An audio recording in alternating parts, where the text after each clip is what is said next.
Em dezembro de 2024, um telescópio avistou uma rocha do tamanho de um prédio de 20 andares vindo em nossa direção. As chances de atingir a Terra eram maiores do que as de qualquer outro asteroide nos últimos 20 anos. Então, os cálculos mudaram e a ameaça passou, desta vez. Não fomos os primeiros a ver algo capaz de destruir uma cidade se aproximando. Uma tabuinha de argila de uma biblioteca no Iraque. Um disco de bronze enterrado em uma colina na Alemanha. Cerâmica derretida do Mar Morto. 3 objetos de 3 países distintos descrevendo o mesmo evento. Toda a civilização antiga da Terra tem uma história sobre aquela manhã. É uma história sobre o fim do mundo e hoje vamos vê-la em um pedaço de argila.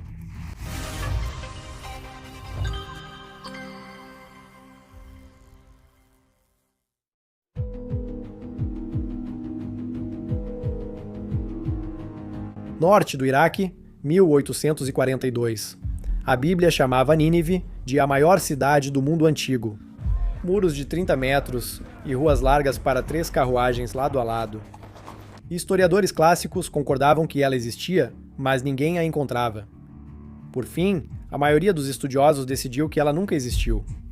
Então, um cônsul francês começou a tirar enormes touros alados de um monte no norte da Mesopotâmia. Paris ficou em polvorosa. O Museu Britânico queria uma descoberta própria, e Austen Henry Layard achava que sabia onde encontrar uma. A corrida pela cidade perdida havia começado. Layard seguiu as pistas. Textos antigos apontavam que Nínive estava do outro lado do rio, em frente à atual Mossul. Um monte se encaixava, uma colina maciça na margem leste do Tigre. Em 1849, Layard recrutou uma equipe e cavou. E cavou e cavou. E então achou pedra. Ele esperava um palácio, mas acabou entrando em sala após sala cheia de tábuas de argila, empilhadas, organizadas em prateleiras e catalogadas. A maior biblioteca do mundo antigo. Ela pertencia ao rei Assurbanipal, que queria todo o conhecimento da terra sob um mesmo teto. Ele mandou escribas copiar tudo o que encontrassem pelo império. Textos médicos, mapas estelares, cartas reais, 30.000 tábuas, incluindo a versão mais antiga da epopeia de Gilgamesh. Ainda temos esses documentos por causa do rei Assurbanipal. Sim, rei Ashton Bonapil. Assurbanipal. Assurbanipal. Cinzeiro Bonaparte abriu caminho para empresas de IA roubarem todos os nossos dados. Ah, legal, entendi. Pode seguir. Assurbanipal se gabava disso. Em suas próprias inscrições, em sua própria voz, ele afirmava que lia textos escritos antes do dilúvio. Estudiosos chamaram isso de conversa fiada. Então, em 612 a.C., os inimigos de Nínive reduziram a cidade a cinzas. O fogo deveria ter destruído tudo, mas não destruiu. As tabuletas de argila endureceram ainda mais. Tetos desabados selaram os cômodos. A biblioteca ficou enterrada por 2.500 anos, preservada pelo mesmo desastre que deveria tê-la apagado. Layard enviou as tabuletas para Londres. Então começou a parte difícil. O cuneiforme, a escrita em forma de cunha da antiga Mesopotâmia. Esse código ainda era indecifrável. Um símbolo podia representar uma palavra, um som, uma palavra completa ou até uma frase. Os estudiosos passaram décadas discutindo sobre as traduções, publicando artigos que se contradiziam completamente. Durante todo esse tempo, uma tabuleta ficou guardada numa gaveta. Ela era redonda, com cerca de 14 centímetros de diâmetro, pequena o bastante para caber em uma mão. E ser redonda era estranho, porque as tabuletas cuneiformes quase sempre são retangulares. Um lado estava em branco. O outro estava dividido em 8 fatias iguais como uma torta, cada uma cheia de escrita e pequenos desenhos. Setas, grupos de pontos, um triângulo, uma espiral. O Museu Britânico deu a ela um número, K8538 e um nome, o Planisfério de Nínive. Um planisfério é um mapa plano do céu noturno. Os estudiosos que lhe deram o nome estavam apenas supondo, eles não faziam ideia de quão perto estavam. Cada especialista que tentou lê-lo chegou a uma resposta diferente. Um chamou de instrumento para medir estrelas. Outro gastou 300 páginas argumentando que ele registrava uma única noite em 650 a.C. Um afirmou que era uma mensagem ao rei sobre presságios. Todos só concordaram em uma coisa. Era um texto. Eles só discutiram sobre o que ele dizia. E o escriba que gravou isso na argila úmida também não entendeu. Ele copiou linha por linha de algo que era 25 séculos mais antigo do que ele. Um texto de antes do dilúvio. Exatamente o tipo de coisa que o rei se gabava de possuir. O escriba dominava línguas mortas. Quando alguém conseguisse ler esta, a língua dele também já estaria morta.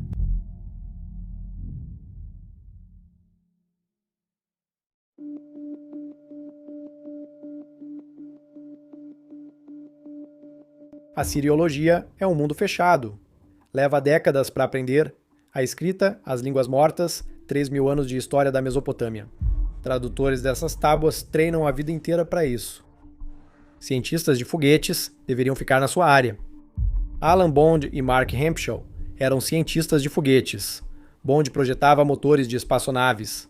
Hemphill ensinava astronáutica. Nenhum dos dois lia cuneiforme. Por anos, eles acreditaram que, por 1 século e meio, todos os tradutores entenderam aquilo ao contrário. A tábua não era um texto. Era um mapa.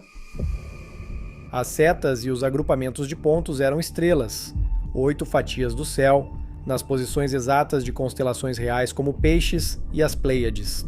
Não era um mapa terrestre, mas do céu noturno, acima dela. Bond e ele inseriram as posições das estrelas em um software astronômico, capaz de fazer o céu voltar no tempo para qualquer data da história. Eles pediram ao software para identificar a noite em que as constelações se alinharam. Ele retornou com uma resposta. 3123 a.C. Isso foi 2.500 anos antes do que qualquer um jamais imaginou. Eles acharam que era um erro, então rodaram de novo. Conferiram as constelações, conferiram a latitude. A resposta continuava sendo a mesma. 29 de junho de 3123 a.C., pouco antes do amanhecer, visto do sul da Mesopotâmia. 3 das 8 fatias mostravam um céu comum. As outras 5 mostravam o que vinha a seguir.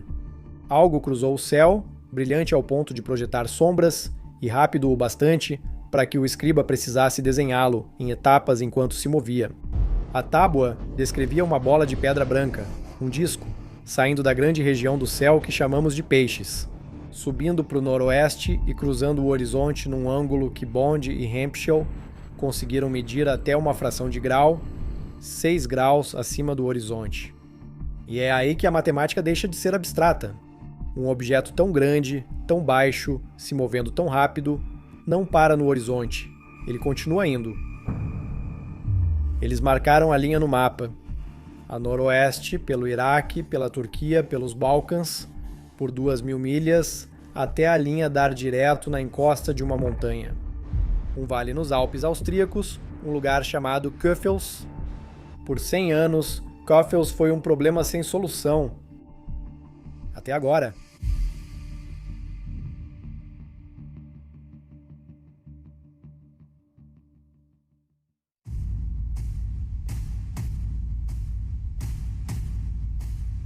Um pedaço da montanha do tamanho de uma pequena cidade, 3/4 de uma milha cúbica de rocha, se desprendeu da crista num vale alpino em um único evento e reduziu o pico em 180 metros. O deslizamento alcançou quase 5 quilômetros de largura e cerca de 500 metros de espessura. Uma rocha desse porte não cai sozinha, algo precisa movê-la. Um terremoto não se encaixava, pois nenhuma falha passa pela área. Um deslizamento normal também não servia.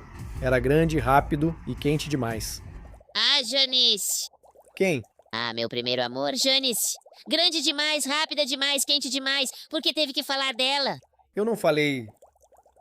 Pois um detalhe já tornava Köfels estranho antes mesmo de mencionarem a palavra asteroide. A rocha no fundo do deslizamento estava derretida. Não desgastada, não esmagada, derretida. Geólogos chamam isso de friccionita, uma rocha vítrea formada quando a pedra é triturada tão rápido que o atrito a liquefaz. Köfels possui camadas desse material com vários pés de espessura, e os cristais de quartzo, ao longo do deslizamento, mostram fraturas de choque, danos microscópicos que só surgem sob pressões típicas de testes nucleares ou crateras de impacto confirmadas. A mesma assinatura aparece em Chicxulub, onde a rocha que matou os dinossauros atingiu, e na cratera do meteoro, no Arizona. Calor, fricção, garotas e lubrificante. Podemos, por favor, parar de falar sobre Janice? Eu adoraria mais do que qualquer coisa. Veja, o que Bond e Hemphill calcularam ser necessário. Um objeto de 1 km de largura, 2/3 de uma milha, entrou na atmosfera 20 km por segundo ou 45 mil milhas por hora. A 6 graus, que era o ângulo mostrado na tabuleta, ele entrou tão raso que nunca chegou a formar uma cratera no solo. Ele ricocheteou pelo topo da atmosfera como uma pedra quicando no lago, comprimindo o ar à frente em uma parede de plasma mais quente do que a superfície do Sol. Tudo que estava vivo sob a trajetória, cada animal, cada árvore, tudo desde o Golfo Pérsico até os Alpes, assistiu a um segundo nascer do Sol surgir na parte errada do céu. E quando finalmente se desintegrou bem acima de Cuffles, liberou mais energia do que todas as armas nucleares da Terra explodindo ao mesmo tempo. Para comparação, em 1908, uma rocha com cerca de 50 metros de largura explodiu sobre a Sibéria e achatou 2.000 km² de floresta. Chamamos isso de Tunguska. O objeto de Cuffles tinha 20 vezes essa largura. A energia depende do peso, não da largura. Essa coisa carregava milhares de Tunguskas. A coluna de rocha vaporizada subiu direto para fora do vale. Então, a corrente de jato a pegou, e 1 hora depois, a nuvem se estendia da Irlanda até Moscou.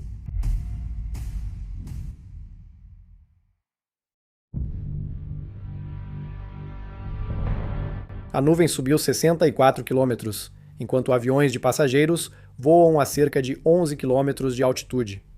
O ônibus espacial retorna pela atmosfera a 64 quilômetros de altitude. A pluma de Cuffles atingiu a mesma altura, só que era composta de rocha vaporizada, ferro derretido e ar transformado em plasma. Ela subiu através das nuvens e chegou à borda do espaço. A maior bomba de hidrogênio já construída, a bomba Tsar soviética, também enviou sua nuvem de cogumelo a 64 quilômetros de altura. É desse nível que estamos falando, mas Cuffles foi como uma pilha de bombas Tsar explodindo no topo de uma montanha. A pluma foi desviada e seguiu a corrente de jato para o leste.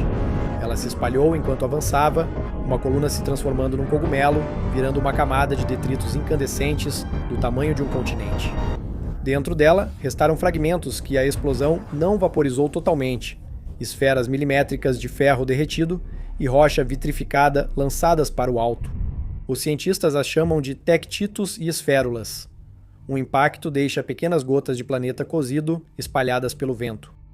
A pluma acabou descendo. Os detritos alcançaram toda a Europa e o Oriente Próximo, e ainda estão lá. Arqueólogos os retiram do solo até hoje. Mas aqui está o que deveria te preocupar. Cuffles não foi um caso isolado. Os astrônomos sabem de onde a rocha veio. Eles chamam de corrente taurídea, destroços de um cometa gigante que se desintegrou no sistema solar interno há até 20 mil anos. O maior pedaço sobrevivente é um cometa de 4 km de diâmetro, que ainda orbita o Sol a cada 3 anos. Todo o resto, a poeira, o cascalho, as rochas e até mesmo montanhas ocasionais, viaja em um longo tubo de detritos que cruza a órbita da Terra 2 vezes por ano, todos os anos, há mais tempo do que nossa espécie existe. Agora, quase tudo isso é nada. Quando o pó queima sobre sua casa no Halloween, você chama de chuva de meteoros táuridas e faz um pedido. Já fiz um pedido. Desejei que quem batesse na minha lâmpada ficasse desconfortavelmente úmido para sempre. Funcionou? Você está seco, não está, humano? Nossa, esse John Cena é tão bobo. Agora, de vez em quando, um pedaço maior passa, e nós temos provas. Em 1975, a Terra atravessou uma parte densa da corrente, e parte disso atingiu a Lua. Os sismômetros que os astronautas da Apollo deixaram na superfície registraram os impactos, máquinas na Lua vibrando, enquanto o enxame passava. Grandes pedaços não surgem todo ano, mas em grupos, separados por milhares de anos. Os destroços não se distribuem uniformemente e orbitam o Sol 7 vezes a cada 2 órbitas de Júpiter. E de vez em quando, a gravidade de Júpiter dá um puxão e reúne as pedras soltas em aglomerados densos. Imagine um garimpeiro girando uma bateia até que o ouro se concentre em um só lugar. A Terra não cruza esses aglomerados com frequência, mas quando cruza, cidades queimam. Uma dessas cidades ficava à beira do Mar Morto e é cercada por histórias milenares. Uma cidade que, segundo a Bíblia, o próprio Deus prometeu destruir. Se você lembra como a história acaba, não termina bem.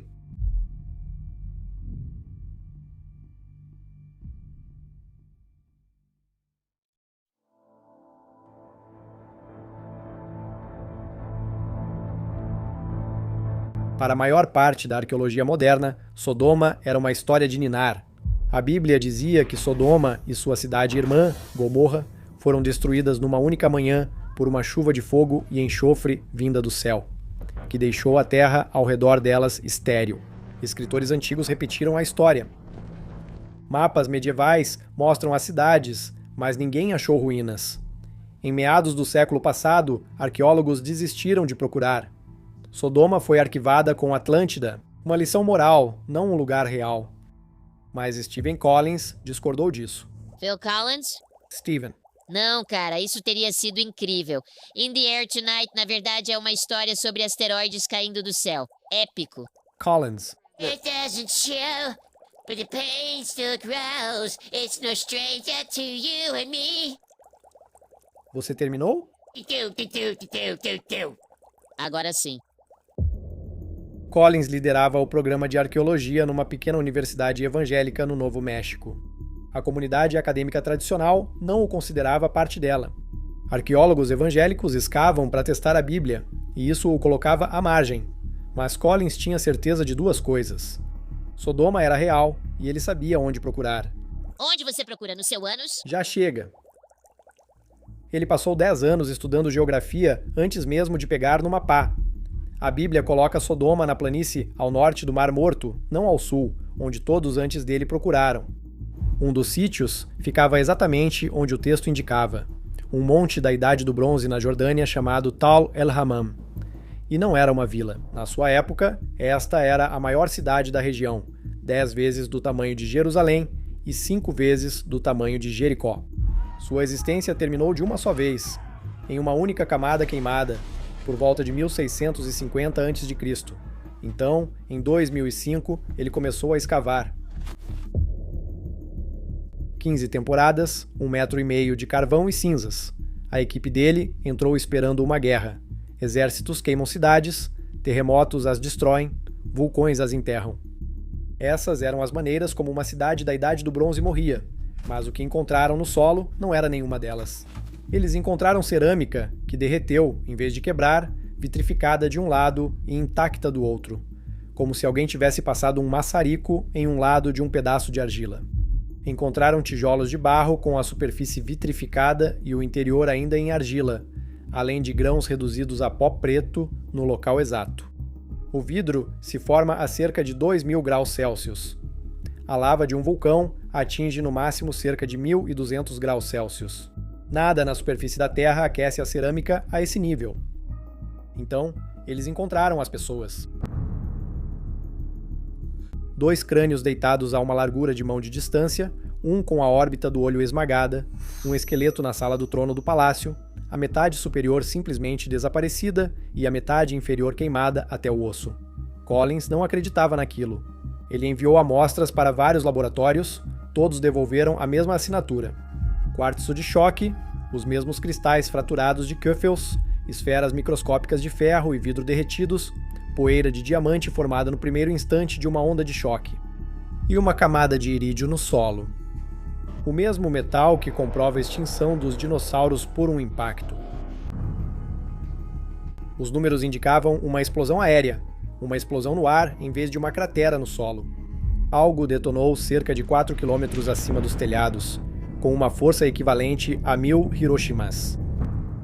Se você estivesse na muralha naquela manhã, veria primeiro o clarão, mais intenso do que o sol. O ar em si chegou alguns segundos depois, movendo-se mais rápido que a velocidade do som.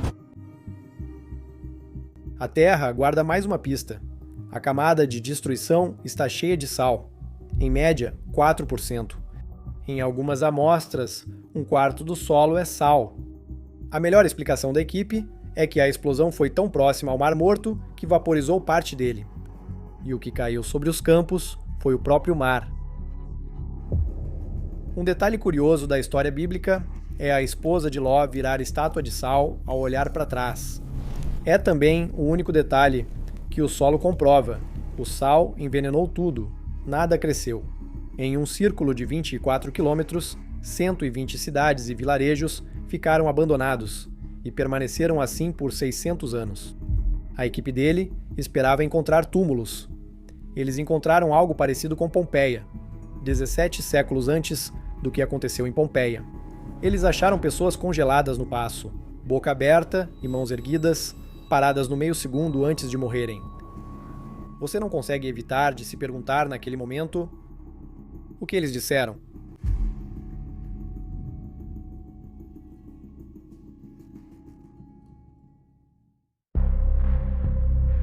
Verão de 1999, um topo de colina arborizado no leste da Alemanha. 2 homens usaram detector de metais, receberam sinal e cavaram. O que saiu do chão foi uma placa de bronze do tamanho de um prato de jantar, coberta de crostas verdes e pesada. Formas de ouro foram marteladas na superfície. Um círculo, um crescente, um grupo compacto de 7 pontos. Os homens eram saqueadores e não sabiam o que possuíam. Eles o rasparam com a pá ao tirá-lo. Lascaram o ouro e venderam tudo no dia seguinte por 31 mil marcos. Depois, o disco desapareceu. Durante 3 anos, ele passou de negociante em negociante no mercado negro, elevando o preço para quase 1 milhão. Mas havia um problema para quem o possuía. Pela lei alemã, o disco pertencia ao Estado. Isso significava que cada venda era crime, e ele jamais poderia aparecer em público. O item mais desejado do mercado negro alemão não podia ser vendido no país. Mas as autoridades sabiam que ele estava ali. Em 2002, eles montaram uma armadilha. Uma pista indicou que o disco estava na Suíça, e uma reunião foi marcada no bar de um hotel em Basel. Os arqueólogos do estado fingiram ser compradores. Os negociantes colocaram 3.600 anos de história humana em uma mesa ao lado das bebidas, e ele pegou o disco. Ele logo soube que era verdadeiro. Ele se recusou a largar o objeto e, enquanto segurava, policiais disfarçados se aproximaram da mesa. Foi assim que a imagem mais antiga do céu, já encontrada, foi parar em um museu após uma operação policial secreta. Limpo e restaurado, o disco mostra um céu noturno em ouro e bronze escuro, um sol ou lua cheia, uma lua crescente. E aquele agrupamento apertado de 7 pontos, as Pleiades, as mesmas 7 estrelas que o escriba pressionou no barro em Nínive. O ouro veio da Cornualha, na Inglaterra, o cobre veio de uma única mina nos Alpes austríacos, a cerca de 290 quilômetros de Kurfels. Um longo arco dourado e curvado percorre uma das bordas. A maioria dos pesquisadores interpreta isso como um barco levando o sol à noite, enquanto outros veem como algo diferente, com uma cauda cruzando o céu. O mapa mais antigo da terra síria foi enterrado poucos anos depois da manhã em que as cidades de Sodoma e Gomorra queimaram.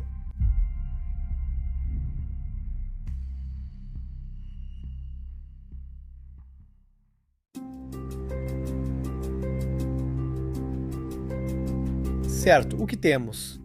Tudo o que contei, da tábua ao disco, segue relatos de várias equipes de pesquisa. O livro de Bond e Hempshell sobre o planisfério planetário, os 15 anos de Collins em Tal el-Hammam e um artigo de 2021 em um periódico importante defendem que a cidade foi destruída por explosão vinda do céu. É uma baita história, mas será que é verdade? Vamos começar com o Tabuinha. K8538 é real, está no Museu Britânico agora, é assírio e realmente é redondo, enquanto quase nada mais naquela coleção é. O que está em discussão é a tradução. A maioria dos assiriólogos profissionais que dedicaram suas vidas ao tema não aceita a interpretação de Bond e Hempshell. Eles veem um calendário ritual ligado a deuses e constelações, não um relato ocular. Bond e Hempshell agem como engenheiros analisando dados. Ambas interpretações batem com as marcas, mas só uma pode ser testada. Coffels é mais concreto. A rocha derretida é real. Uma montanha desabou em uma noite e a pedra na base derreteu. O que não se sabe é quando e por quê. A melhor datação que temos coloca o deslizamento por volta de 7.500 a.C., mais de 4.000 anos antes do lamento da tábua. E isso é um sério problema para a teoria do impacto. Muitos geólogos acreditam que um grande deslizamento pode derreter a rocha. Alguns ainda contestam o quartzo de choque. No pior cenário para a teoria, a data divide a história em duas. Uma montanha que caiu em 7.500 a.C. e uma bola de fogo sobre a Mesopotâmia em 3.123 a.C. A tábua perde a montanha, mas o céu mantém seu histórico. Tal el-Hammam é o alvo da vez. Aquele artigo de 2021 recebeu mais atenção e também mais críticas. Mark Boslog, físico da Universidade do Novo México, especializado em explosões atmosféricas, contestou a comparação com Tunguska e destacou que fotos de escavação foram giradas para se encaixar na narrativa da explosão. O artigo teve mais de 180 questionamentos em um site de fiscalização científica. Em abril de 2025, a revista retratou o artigo, e Mark Boslog não resistiu à piada com Gênesis ao final. Ah, ele falou que eles viviam em uma terra de confusão? Sério? É um cover do Phil Collins. Eu sei o que é. O título da crítica dele sugeria que a afirmação sobre Sodoma devia ser tomada com uma estátua de sal. Mas a briga continuou, só mudou de lugar. Um mês depois, a mesma equipe republicou uma versão expandida em outro lugar, com novos dados e um modelo computacional da explosão. A equipe disse que um pequeno grupo de cientistas tentou encerrar a conversa e falhou. O curioso é que a revista para a qual foram foi criada por apoiadores dessas ideias sobre explosões aéreas. Dependendo de quem você perguntar, isso é uma equipe corajosa driblando quem controla o acesso ou um grupo fechado publicando o próprio trabalho. A retratação não quer dizer que a cidade não foi destruída, mas que a versão inicial sobre sua destruição não resistiu à revisão. Mas aqui está algo que os críticos não podem simplesmente ignorar. Tal el-Hammam não é o único.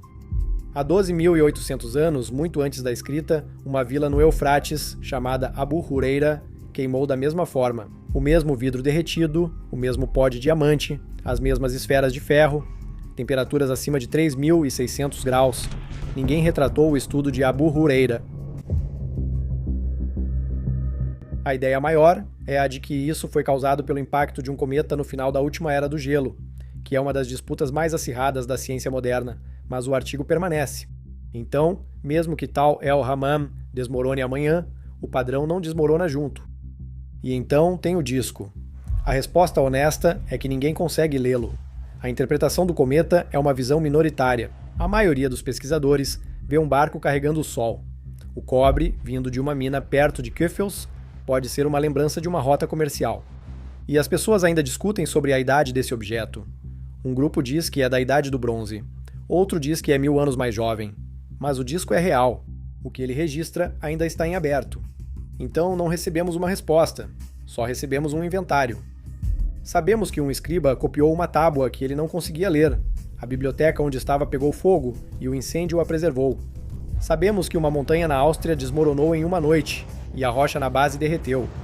Sabemos que uma vila no Eufrates virou vidro.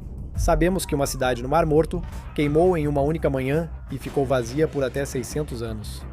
E sabemos que quase todas as culturas antigas da Terra contam uma história sobre o dia em que o céu pegou fogo. Os sumérios e os egípcios, os gregos e os maias, e os hopis e os aborígenes australianos. Talvez todas sejam a mesma história, ou talvez nenhuma seja. O que me assusta é essa parte. Mark Boslog, que ajudou a derrubar o artigo sobre Sodoma, liderou novo estudo sobre a corrente tórrida, a mesma de Coffels.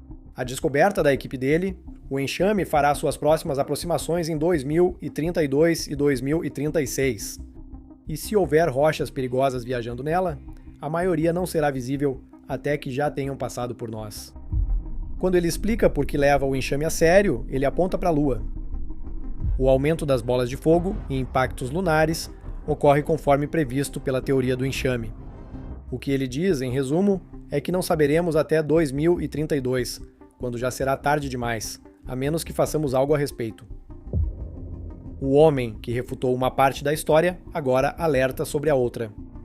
A última vez que o enxame chegou tão perto foi em junho de 1975, e essa passagem fez a Lua ressoar. Isso é verdade. Os astrônomos organizaram uma busca específica pelos grandes objetos durante a passagem do enxame em 2019, a melhor janela de observação em décadas. Eles nunca conseguiram observar. Protestos fecharam a montanha no Havaí e os telescópios ficaram desligados durante toda a janela de observação. Eles tentaram novamente em 2022 com 2 telescópios e não encontraram nada, o que é uma boa notícia de certa forma. O céu vazio descartou os gigantes, mas não as coisas pequenas. Pelos próprios cálculos da equipe de busca, o enxame ainda pode conter até 1000 rochas do tamanho daquela que explodiu sobre Chelyabinsk, na Rússia. Isso foi em 2013 e colocou 1.500 pessoas no hospital. Terão mais 2 chances de observar antes do enxame chegar. 2029 e, um pouco antes, em 2026. Sim, este ano, em alguns meses. O que nos traz de volta ao começo. Em dezembro de 2024, uma rocha do tamanho de um prédio passou entre a Terra e os satélites. Nunca vimos chegando, só indo embora. Ela veio do céu durante o dia, passou por nós e um telescópio no Chile a captou 2 dias depois, já indo embora. A data de retorno dela era dezembro de 2032. Rocha diferente, família diferente, mesmo ano em que o enxame volta. Por um tempo, os cálculos diziam que ela poderia atingir a Lua em vez de nós, e os astrônomos estavam, sinceramente, um pouco animados. Uma oportunidade de observar um impacto em outro local, numa superfície onde podemos estudá-lo por séculos. Então, em março passado, o telescópio Webb rastreou a rocha mais uma vez e confirmou que passaria longe a 24 mil quilômetros. Os cálculos nos salvaram desta vez. Quem viu o céu se despedaçar há 5.000 anos não tinha esses cálculos, nem palavras para isso. Elas tinham o que viram, um pedaço de argila úmida e a esperança de que alguém, algum dia, pegaria aquilo e entenderia. E agora somos nós. Somos nós que estamos segurando a tabuinha de argila.